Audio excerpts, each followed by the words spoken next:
Case की सुनवाई शुरू होने तक पुष्पा बदनामी के डर से रिमांड होम में ही रही। इस बीच उसके बच्चे को एडॉप्शन के लिए भेज दिया गया। मामले को सेशन कोर्ट के सामने पहुंचने में पूरे 2 साल लग गए। दीपचंद के खिलाफ इल्जाम था कि उसने 24 जून 1993 के दिन पुष्पा के साथ बलात्कार किया और अगले 5 महीनों तक उसके साथ जबरदस्ती करता रहा। दीपचंद के मुताबिक ये आरोप झूठे थे। सरासर झूठे साहब। मेरा इस लड़की के साथ कभी कोई ताल्लुक नहीं रहा। मैं तो शादीशुदा आदमी हूं। चलो, कागज तो अब सब ठीक हो गए। अब बख्शी की जुबान बंद हो जाएगी। पिछली सुनवाई में तो पीछे पड़ा हुआ था ना कि लड़की की उम्र ज्यादा है और उसकी असली उम्र छुपाई जा रही है, लेकिन आज देखूंगा उसे। आप ही का सहारा है तिवारी जी। हाँ, आपने इसे आज के लिए तैयार तो कर दिया है ना? हाँ, बता दिया। बयान देना है ना? सिर्फ बयान नहीं दर्शन लाल, आज मंजूरी, जिसे कोर्ट में कंसेंट कहते हैं, उस पर बहस होगी। दीपचंद का वकील इससे बहुत टेढ़े मेढ़े सवाल पूछेगा। दीपचंद और इसके बीच में क्या हुआ उसकी सारी डिटेल पूछ सकता है। कैसे पूछेगा? मैं उसका मुंह नहीं तोड़ दूंगा। दर्शन लाल, अपने आप को काबू में रखो। केस को बिगाड़ देना चाहते हो, और वैसे भी तुम्हें अंदर आने की इजाजत नहीं मिलेगी। लड़के लड़की और इन दोनों के वकीलों के अलावा कोर्ट में आज कोई भी नहीं होगा, समझे? पुष्पा, आज तुम्हें बहुत हिम्मत से काम लेना बेटा। दीपचंद का वकील कहेगा कि तुम्हारा दीपचंद के साथ कुछ चक्कर था, तुम उसको चाहती थी, उसने कोई जोर जबरदस्ती नहीं की, और जो कुछ भी हुआ तुम्हारी रजामंदी से हुआ। लेकिन तुम्हें सिर्फ वही कहना है जो तुम पहले भी कह चुकी हो कि तुम्हारे साथ जबरदस्ती की गई थी। समझ गई ना? तुम सुन रही हो ना मेरी बात? बाबू, मुझे बहुत डर लग रहा है। मुझे नहीं जाना करो। वापस चलो।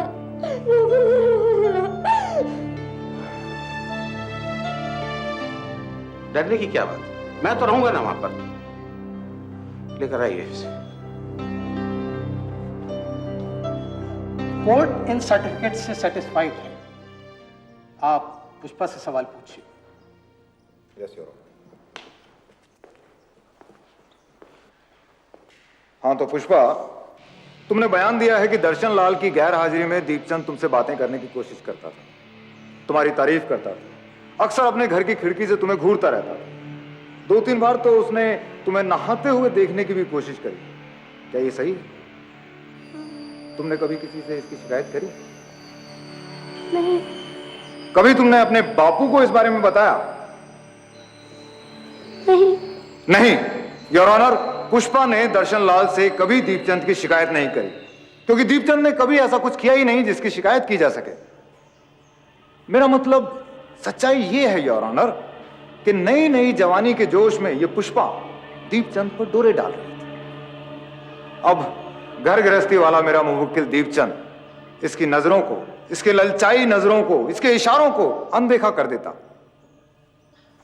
लेकिन पुष्पा नहीं मानी और एक दिन दीपचंद की दुकान पर जा पहुंची, अंदर से दरवाजा बंद कर दिया और दीपचंद से लिपट गई। मेरे मुवक्किल दीपचंद ने समझाने की बहुत कोशिश करी, पर पुष्पा नहीं मानी, और फिर धीरे धीरे मेरा मुवक्किल दीपचंद भी अपने पर काबू नहीं रख पाया। आखिर यह भी तो कोई साधु महात्मा तो है नहीं।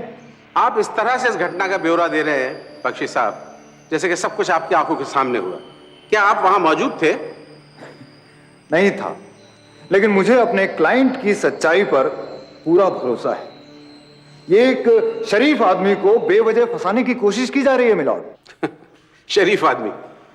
योर ऑनर, इस आदमी की शराफत के किस्से गांव का बच्चा बच्चा जानता है। इसके ओछेपन की वजह से गांव की औरतों ने इसके घर में आना जाना बंद कर रखा है। कितनी मरतबा इसके खिलाफ पुलिस में शिकायत भी दर्ज की गई, लेकिन हमेशा पैसा खिलाकर यह आदमी बचता चला आ रहा है। इस आदमी ने इस मासूम बच्ची के साथ बलात्कार किया है, यह एक सच्चाई है योर ऑनर। अगर दीपचंद ने इसके साथ रेप किया था तो ये चिल्लाई क्यों नहीं? आवाज क्यों नहीं लगाई इसने किसी को? बोलो, जवाब दो। चिल्लाई थी कि नहीं? चिल्लाई थी, लेकिन उसने मेरा मुंह बंद कर रखा था। 20 मिनट, आधा घंटा तक तो तुम दुकान में थी। क्या सारा वक्त इसने तुम्हारा मुंह बंद कर रखा था? मैं डर गई थी, मुझे होश भी नहीं रहा था। झूठ, एकदम झूठ। तुम डरी नहीं थी। तुमने आवाज इसलिए नहीं लगाई क्योंकि तुम्हें अच्छा लग रहा था। योर ऑनर, उस दिन और उस दिन के बाद इन दोनों के बीच में जब भी शारीरिक संबंध बने, पुष्पा की मनमर्जी से बने, ना कि दीपचंद की जबरदस्ती से। योर ऑनर, बच्चा ठहर जाने के बाद जब दर्शन लाल को इस बात का पता चला तो उसने मौके का फायदा उठाने की सोची। मेरे मुवक्किल दीपचंद पर जो भी इल्जाम दर्शन लाल ने लगाए हैं वो सिर्फ और सिर्फ पैसे के लालच में लगाए।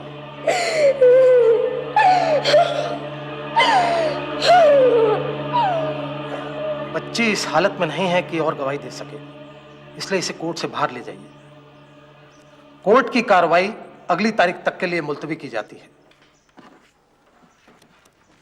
अरे चाचा, एक बार नहीं 1000 बार कहूंगा, अपनी लौंडिया की दलाली चाह रहा है तो लौंडिया के दलाल है अपने ये। यार सवाल के बाद में मिजाज का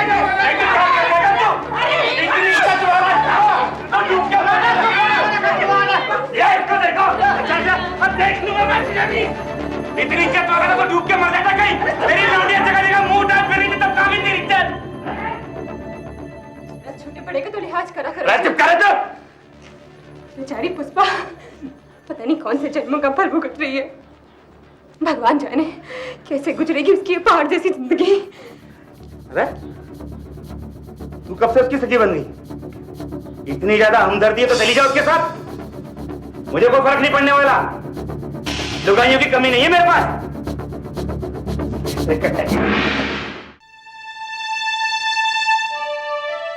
रिमांड होम की सूनी बेरुखी जिंदगी से तंग आकर आखिरकार पुष्पा ने वापस अपने गांव पिथरा लौटने की हिम्मत बांधी। देखो देखो पुष्पा आ गई।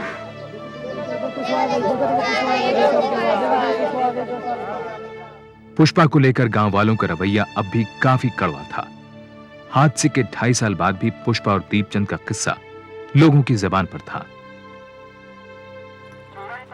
वो वाली दिखाना जरा। हाँ ये वाला, ये लाल वाली। ये कैसे दी? 14 रुपए दर्जन।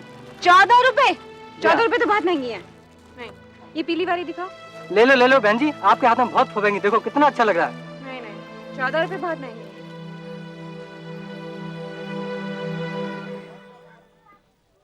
अरे ये क्या कर रही है? ला दे मुझे, चला। अब कौन लेगा इन्हें? सत्यानाश कर दिया ना। पैसे हैं मेरे पास। अरे पैसे कौन बात कर रहा है? बेचारे दीपचंद को तो तूने कचहरी में दे दिया। वो तो पैसे देने से रहा, क्या कोई नया फंसा है?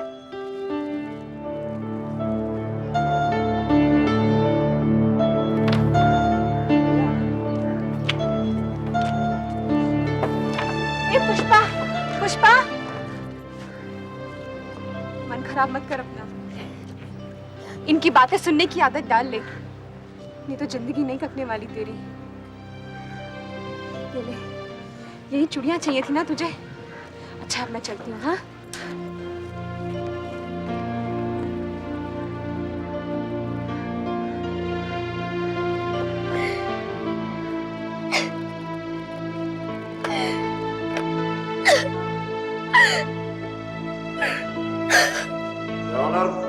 मैं अपने मुवक्किल दीपचंद के केस के दीपचंद के वकील सुरेंद्र बख्शी ने डॉक्टरी जांच की रिपोर्ट को भी पुष्पा के खिलाफ इस्तेमाल करने की कोशिश की।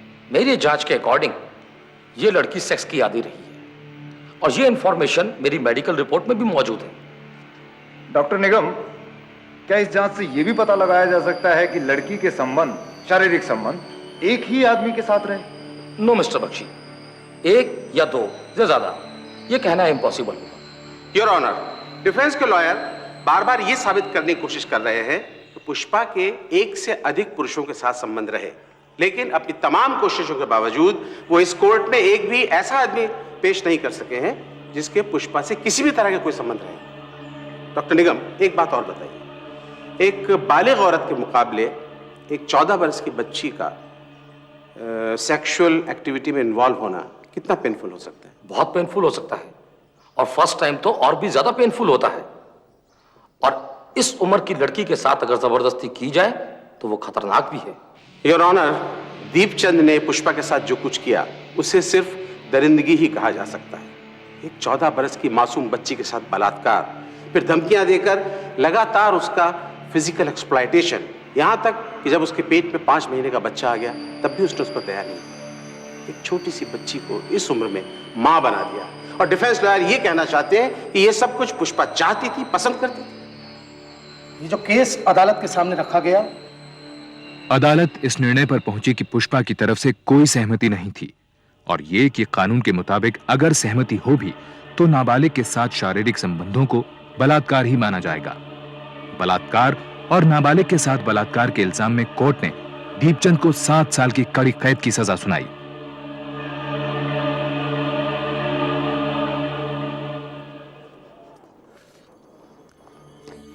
निकल गई सारी हेकड़ी, परसों सड़ेगा जेल में।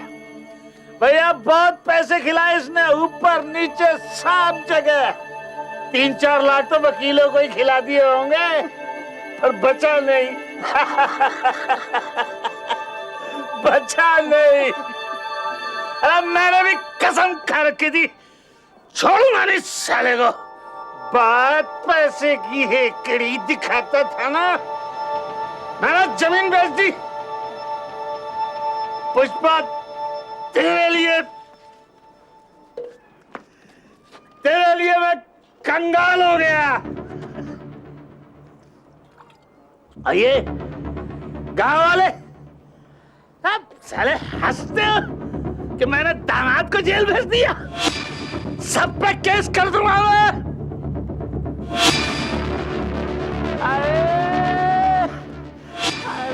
दीपचंद की अम्मा, अब तक ठुमका लगा कर नाच ले। अरे मिठाई खिला, तेरे लाल ने तेरा नाम रोशन कर दिया।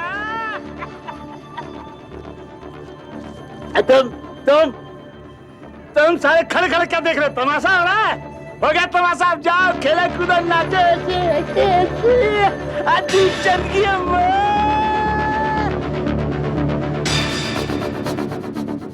बात हुई थी वहां पर? नहीं, ऐसा कुछ नहीं हुआ। चल 10 कतरे दे दे कागज। दीपचंद ने सेशन कोर्ट के फैसले के खिलाफ हाई कोर्ट में अपील कर दी। अब कोर्ट कचहरी की भागदौड़ सुनीता की जिम्मेदारी थी। उससे क्या मेरा दम घुट रहा। साले एक से एक चोर डकैत धरे पड़े हैं यहाँ पर। तो तू कौन सा किसी से कम है? क्या बकवास कर रही? क्या गलत कहा है मैंने? पुष्पा जैसी कम उम्र की लड़की के साथ मुंह काला किया तूने। जो मुझसे पूछ तो तू चोर डकैतों से भी क्या गुजरा है? मरद हूँ तेरा मैं। ना मर्द है तू, ना मर्द। जो मर्द होता तो अपनी इज्जत का ख्याल रखता। पूरे गांव में जात बिरादरी तक में बात फैल चुकी है। किसी से भी आंख मिलाते शर्म आती है। अरे इतनी शर्म आ रही है तो जाके डूब मत कहीं पे, फांसी लगा ले, मेरा पीछा छोड़। वो भी कर लेती, पर छोटे छोटे बच्चे हैं मेरे, उन्हीं की खातिर जिंदा हूँ। उन्हीं के कारण कोर्ट कचहरी में चक्कर काटती फिरती हूँ। तेरा क्या विश्वास? तू तो यहाँ बैठा रोटियां तोड़ेगा और वो बाहर भूखों मरेंगे।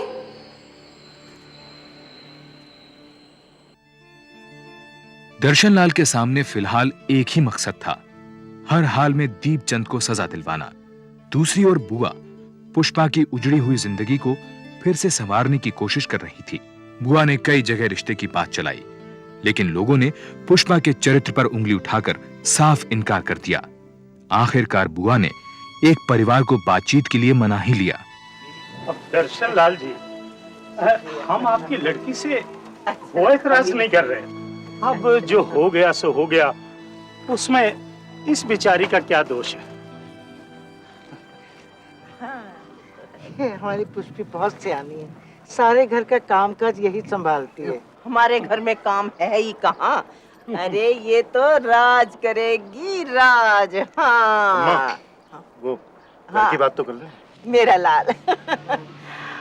वो पैसे की बात तो हो गई, अब मेरा है घर कच्चा, जरा उसे भी पक्का करवा ही दो। खर्चा ज्यादा हो रहा है दर्शनलाल जी। आजकल छोटी मोटी शादी में भी 5-10 लाख तो लग जाता है। हम कोई आपसे ज्यादा तो नहीं मांग रहे। अजी 51,000 रुपया टीका करने को लोग तैयार बैठे हैं। ये तो पुष्पा की बुआ की कहने की वजह से हम लोग आ गए। और फिर तुम्हारी लड़की कुंवारी भी तो नहीं है, बच्चा भी तो जन चुकी है, सारा जहान जानता है। उधर दीपचंद के हाईकोर्ट में अपील करने के बाद तिवारी को लगा कि केस लंबा खिंच सकता है। केस को मुकाम तक पहुंचाने का तिवारी को एक ही रास्ता नजर आ रहा था। वो इस बारे में बात करने के लिए दर्शनलाल के घर जा पहुंचे। पुष्पा चलिए। कुछ पैसे की मुआवजे की बात चली? अब बहुत लोगों ने करी थी मुआवजे की बात, पर दिल नहीं माना। गरीब जरूर हैं, पर अपनी इज्जत आबरू की कीमत नहीं लगाएंगे। एक बात ठंडे दिमाग से सोचो दर्शनलाल, मुआवजा लेने में कोई बुराई नहीं है। छोड़ो तिवारी जी, कुछ और बात करो। यहाँ तक तो गाड़ी खींची लाया हूँ, हाई कोर्ट में भी लड़ लेंगे, मुआवजा नहीं लेंगे। तो मेरी बात समझ नहीं रहे हो दर्शन लाल। अगर इसको सजा हो भी गई तो कितने दिन की होगी? साल, 2 साल, 5 साल, उसके बाद दीपचंद बाहर आ जाएगा। लेकिन तेरे इस बच्ची के बारे में सोचो, इसकी पूरी जिंदगी सामने पड़ेगी। अगर मुआवजा ले लोगे तो इसका कुछ भला हो जाएगा।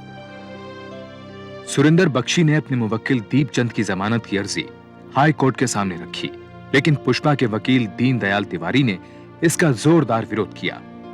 तिवारी की दलील थी कि दीपचंद से पुष्पा की जान को खतरा है, क्योंकि वो बलात्कार के समय पुष्पा को जान से मारने की धमकियां दिया करता था। Objection my Lord. Objection overruled. Prosecution lawyer की बात सुनने के बाद अदालत को लगता है कि दीपचंद जैसे कैरेक्टर के आदमी पर विश्वास नहीं किया जाना चाहिए, लिहाजा इन हालात के अंदर मुल्जिम दीपचंद की जमानत की अर्जी को नामंजूर किया जाता है। Thank you my Lord. अदालत से मेरी एक रिक्वेस्ट और है। पिछले 2.5 बरस पुष्पा के लिए बहुत तकलीफों भरे गुजरे हैं। अब उसकी उम्र 17 बरस हो चुकी है। इस केस के चक्कर में दर्शनलाल की आर्थिक स्थिति भी बहुत खराब है, वो कर्ज में डूब चुका है, और इस सब का कारण है दीपचंद। इसलिए दीपचंद के सिर्फ जेल चले जाने से पुष्पा की तकलीफें खत्म नहीं हो जाती, इसीलिए पुष्पा को कोई मुआवजा भी मिलना चाहिए। माय लॉर्ड, ये तो मेरे क्लाइंट के साथ ज्यादती होगी। दीपचंद के जेल में होने की वजह से उसका सारा काम धंधा चौपट हो चुका है। घर में जमा किया हुआ जो भी पैसा था वो धीरे धीरे मुकदमे और घर खर्च में निकल चुका है। पिछली तमाम बातों को भूलकर मेरा मुवक्किल दीपचंद पुष्पा की मदद के बारे में सोच सकता है, लेकिन कैसे कैसे करे? वो तो सलाखों के पीछे है। एक रास्ता हो सकता है, अगर दीपचंद को रिहा कर दिया जाए तो वो बाहर आकर कुछ काम धंधा, कुछ कमाई करके पुष्पा के हर जाने की रकम अदा कर सकता है। अगर मुल्जिम दीपचंद पुष्पा की भलाई के लिए कुछ करता है तो अदालत उसके केस पर नरमी से गौर करेगी। मुआवजा देने से सजा कम हो जाएगी क्या? दीपचंद मुआवजा देने के लिए हरगिज तैयार नहीं था।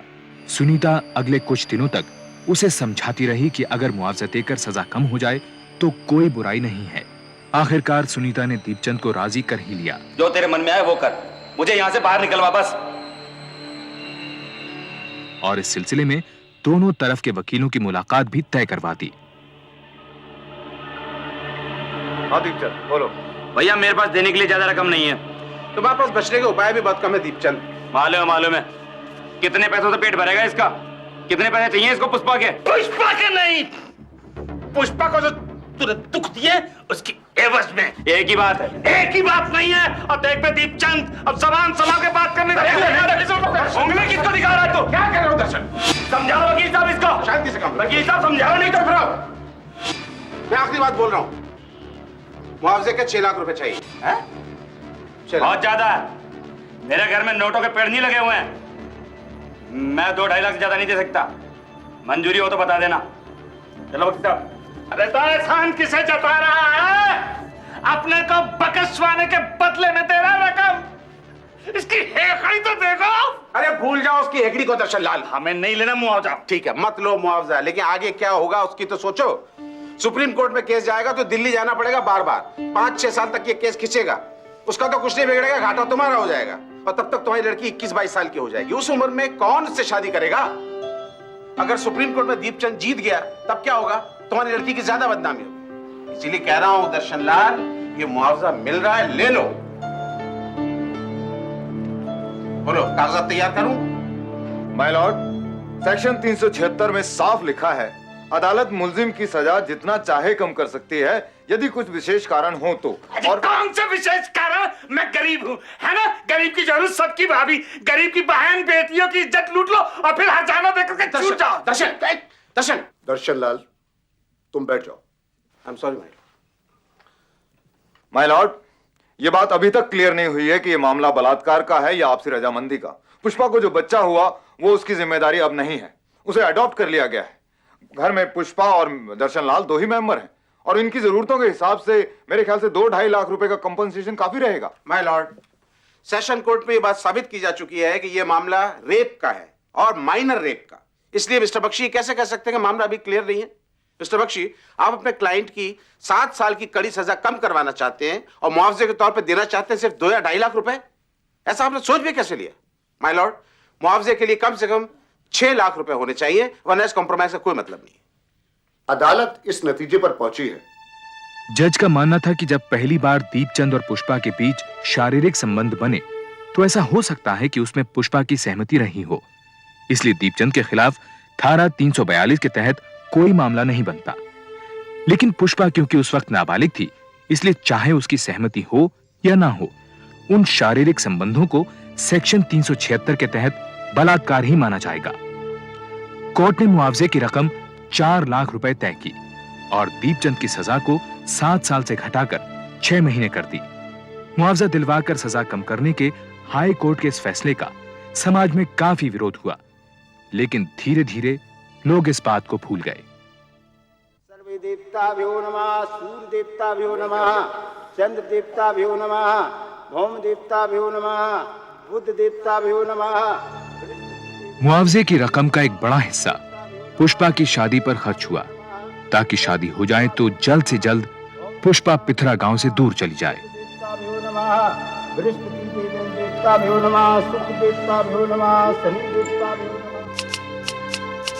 दीपचंद कुछ महीने की सजा काटकर घर लौट आया। दीपचंद के दिन फिर उसी मौज मस्ती के साथ गुजर रहे हैं, मानो कभी कुछ हुआ ही ना हो। लेकिन पुष्पा का जीवन शादी के बाद भी भंवर में फंसा हुआ है। ससुराल वाले उसे वो हादसा भूलने नहीं दे रहे हैं।